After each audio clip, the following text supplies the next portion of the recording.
I'm Bill Leipold, and welcome to this edition of Breakfast at the Barracks. Joining me today is Ronald K. Chen, Vice Dean at the School of Law at Rutgers, Newark. Ron, welcome. Great to be here, Bill. Listen, I know you just finished your term as public advocate for the state of New Jersey. For our viewers, can you kind of give us an overview of what that position entails? The public advocate is a member of the governor's cabinet, and the department is the principal department of government. It was reinstituted in 2006 after a gap of 13 years. And its main purpose is to, as I like to put it, give a voice to the voiceless, try to serve particularly underserved communities, particularly when they interact with state government, and make sure that their concerns are heard. I can do that in a number of ways, just by advocacy, outreach to other departments. I am given the power, the public advocate is given the power to initiate proceedings against other parts of state government if they are not acting consistent with the law. Although I never did that, it sort of gives the public advocate a little bit of a tool to use to try to convince other government agencies to be sensitive to the rights of people. And you were in that position all 4 years of the Corzine administration? Yes, I took office when he took office, and I left when he left. All right. So you talk about advocating for the folks who don't really have a voice sometimes. What are some of the traditional things that you might do as the public advocate? What are some groups that you might work with? Well, I was particularly charged with advocating for the rights of those with mental illness, the elderly. I was also, especially in the last year, in charge of the child advocate, those with developmental disabilities, but overall consumers. For instance, ratepayers, one important part of the office was a rate council that tries to make sure that our utility costs don't go up too much. But I actually had a very broad charter through one division. I can enter into a proceeding anytime I think someone's legal rights are being affected. Okay. Everything apart from criminal cases, and that's the public defender rather than the public advocate. So initially, the first project I got into was protecting the rights of property owners against abuse by eminent domain for redevelopment. I'm glad you brought that up, because I was going to ask about that, because I live down by the Jersey Shore, and it was a big thing, I guess before the Corzine administration, about who was taken. It became, when the U.S. Supreme Court decided a case in 2005, the public became very, very aware of a power that they didn't realize, a lot of them realized the government had, that they can take your property and essentially give it to someone else in order to try to make the entire neighborhood more economically productive. That was, I think, subject to a lot of abuse. And here in New Jersey, it's a very sensitive issue. We don't have a lot of completely undeveloped land. We're already a highly developed state, so redevelopment is an important issue. But the way it had developed in New Jersey, very often it seemed like just because a local municipality or a developer thought that they could make your property more economically productive, that meant that they could take it. Now, if you follow that line of reasoning, you can take anyone's property because you can always make it more productive. Right. And we were pretty instrumental, I must say, in getting eventually the New Jersey Supreme Court to rule, to interpret our state constitution in a way that cut back on that abuse and told municipalities you cannot take someone's land simply because you think you can make it more economically productive. Okay. Wow. The reason, one of the documentaries that just came out was really a documentary on Asbury, following a woman who happened to be of Greek origin, kind of about what her house was and kind of the struggle with eminent domain. And there was no public advocate during the filming of that movie, which was 2006, 2007. And that's why I was asking that question. Well, I think I know the case you're talking about. While I was in there in 2006, unfortunately, her situation had already been resolved before I got there. We were able to help the residents of Long Branch, for instance, which fairly near Asbury Park, who were being, against whom eminent domain was threatened in their modest but perfectly livable, comfortable housing, but it was right on the seashore, and of course when it's right on the beach, it's property that's valuable property that some people think they can turn into more valuable property. Luckily, because of the work that the public advocate was able to do in changing the law in this regard, they won their legal case, and now their homes are safe. Right, because I saw all the winning signs down by my house. One of the other things that was interesting to me is you took over supervision of the child advocacy area. Yes. Specifically in New Jersey, we understand over the past few years that there's been a lot of issues around child, especially foster care. What are some of the things that you would run into as an advocate and need to Well, work for obviously, the Office of the Child Advocate, which was actually formed in 2003, before the public advocate was reinstituted, precisely because we had had some very horrific cases of child deaths while they were in the foster care system. And under some very, very gruesome facts. So there was litigation. There was and still is a federal monitor, and the child advocate is part of that process. So when I took over, when the previous child advocate retired, for the last year of Governor Corzine's administration, I was the acting child advocate. Okay.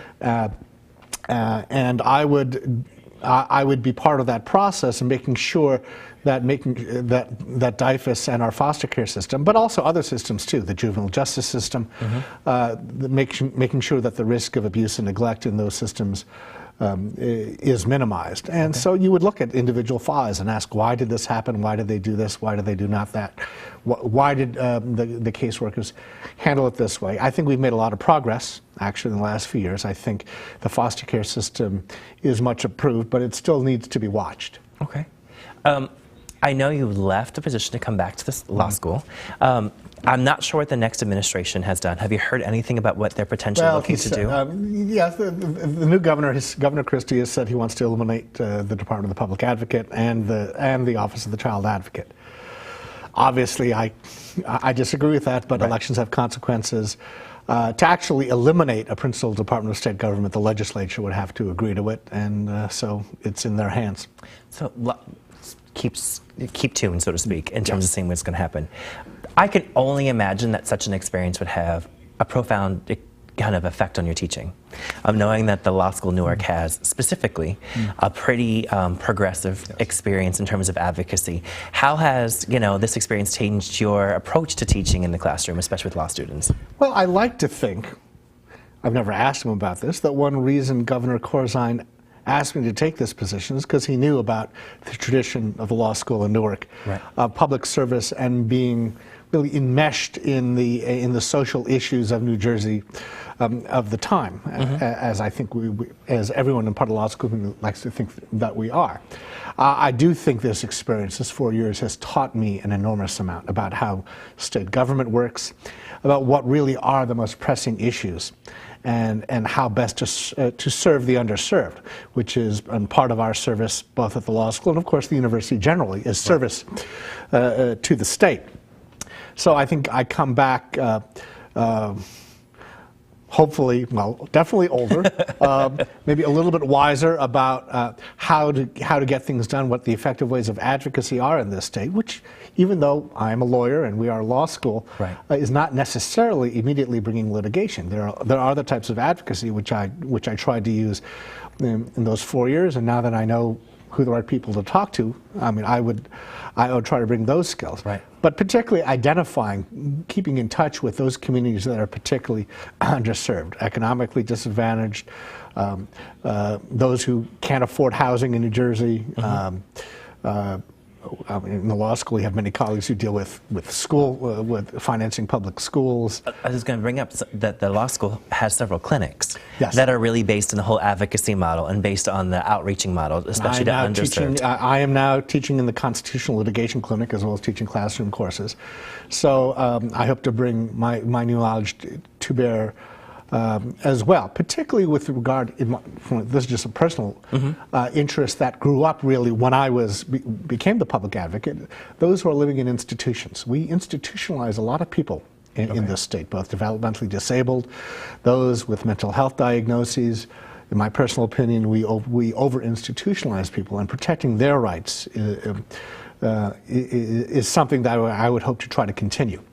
well, let's talk about that for a second, because I'm not sure in the state of New Jersey who protects their rights.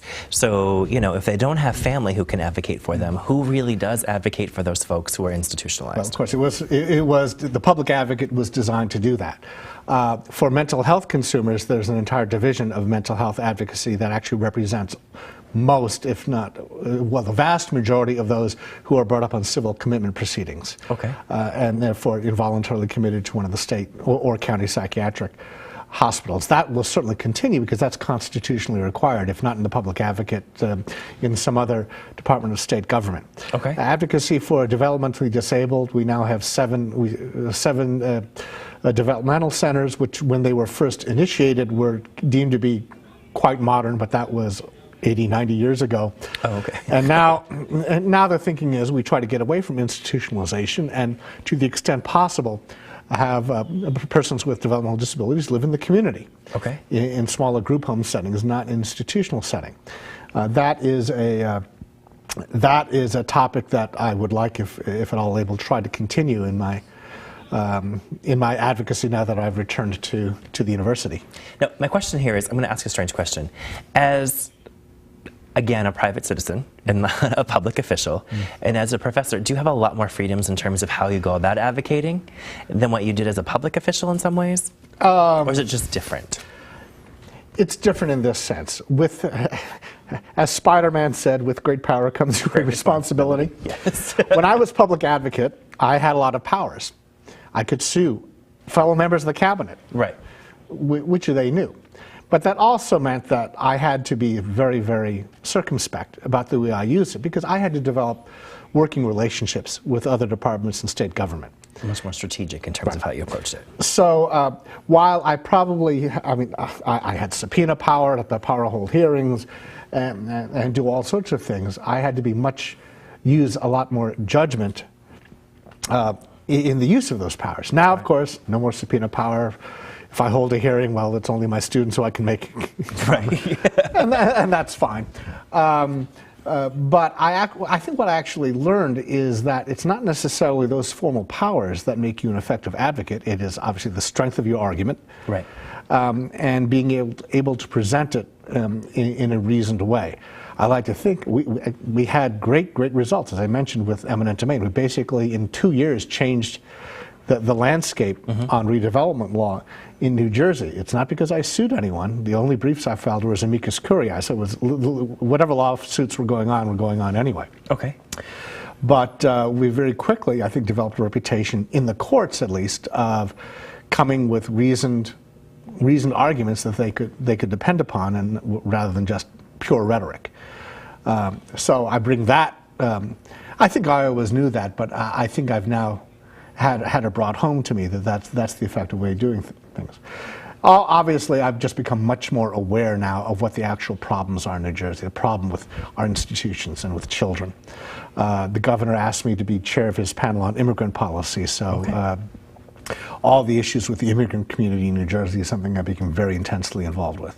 Well, it sounds like this experience served you well, but it also sounds like it served your students a lot, too. I hope so. I still have a few tales to tell.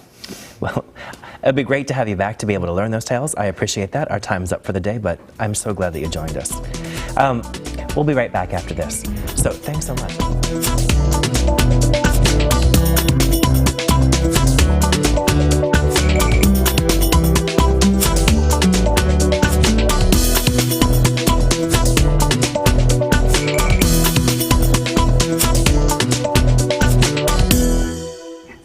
Joining me is Kate Flint, Chair and Professor in the Department of English at Rutgers, New Brunswick. Kate, welcome. Thank you. It's great to be here. I'm very excited to have you here. I'm very excited to jump in with questions for you. You talk in your bio and you talk online, and students talk on ratemyprofessor.com about your teaching and kind of using mixed media. Can you kind of give us an overview of kind of how you use mixed media to teach? I really love the fact that these days one can use all kinds of media when one's teaching. When one's teaching a subject like English, you can use it to illustrate things, or indeed you can teach about different types of media as well. So I'll give you two completely separate examples. Both of them are courses that I've been teaching Okay. I taught last semester a course called Changing Britain 1901 to Now. Okay. And this was a fairly small group of students, but only one of them had ever been to England. And so it was just great at an absolutely crude level to be able to show them not just pictures of England, that would be perhaps a little crude, but newsreels to introduce them to British history, right from early film clips that were taken in the 1900s, through depictions of young British guys signing up to fight in the First World War, through the Second World War, right through early immigration to England, and I showed them footage of passengers coming off the Windrush, of early race riots in England and things like that. And at the same time, I was interspersing that with films, and so we were thinking about what it means to represent history and what it means to represent changing times visually, as well as when we were thinking about the books on the page. Well, I was going to say, is it sounds to me as though it gave a context. Like you can read it, but you don't always have those visuals if you haven't experienced it. So the conversation about being able to see the visual media and putting it with the written context allows, I think, a richer experience is what I think you're getting at with your students. That's right. I mean, some of the work that we did involved looking at a couple of film clips at adaptations of texts. Okay. We were looking at Ian Forster's novel Howard's End, and we looked, for example, at the beginning of that and at a scene from the novel and said, well, okay, how does this differ?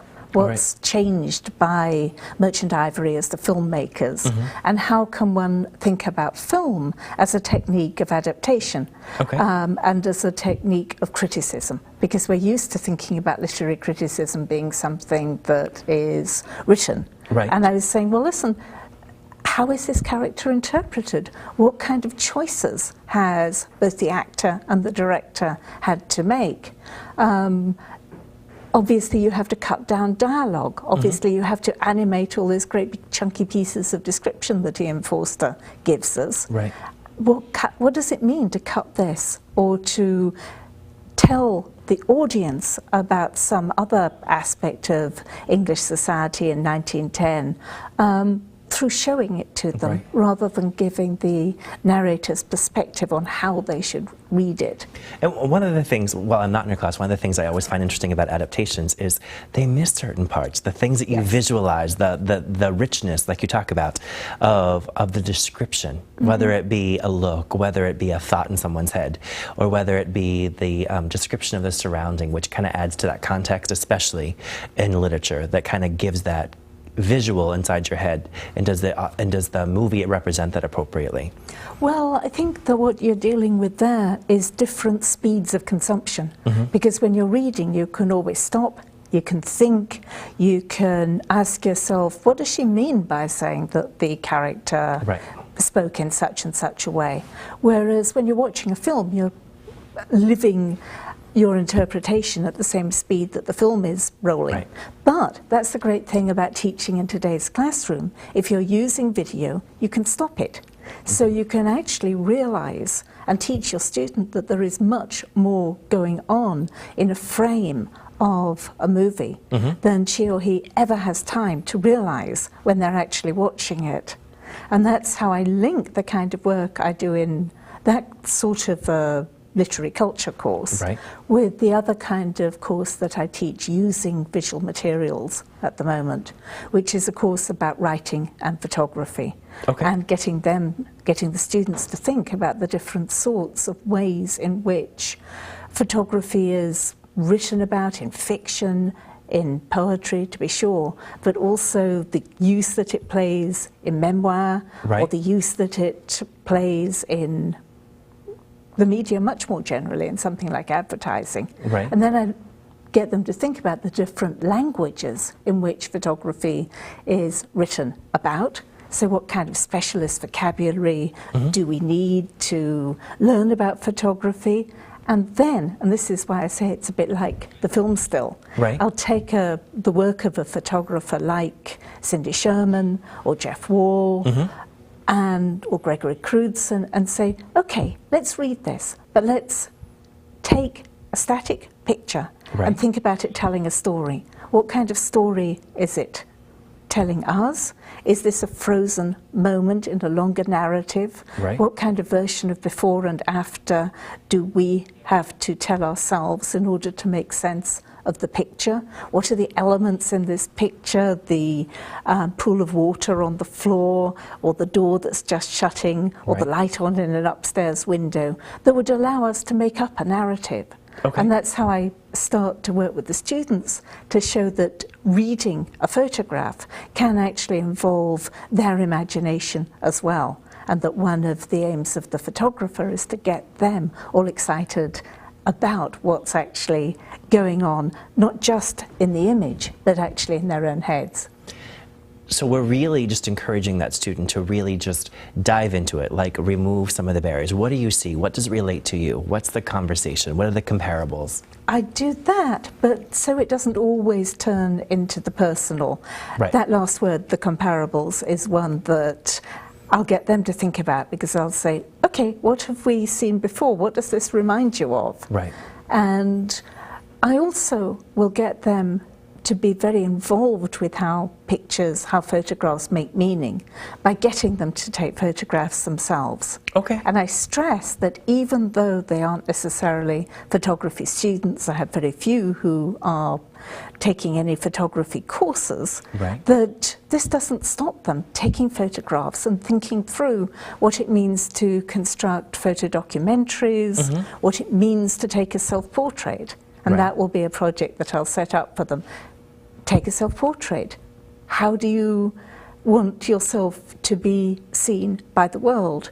Do you position yourself against a blank background? Do you position yourself with books, with pictures, with your friends, with cultural objects? Do you smile? Do you not smile? Right. And then I use that to talk about, well, how do we construct identity? How do we construct a sense of ourselves? And how do we use visual elements as well as written elements to do that? Now, are the majority of your students upper class persons? Are they sophomores through seniors? Are they brand new students? I mean, because it sounds like a pretty, for me, it sounds like a pretty intense class in terms of that kind of creativity, that kind of inner perspective, as well as having the comparables to look at it in terms of some experience and history here. I think the majority of them are juniors and seniors.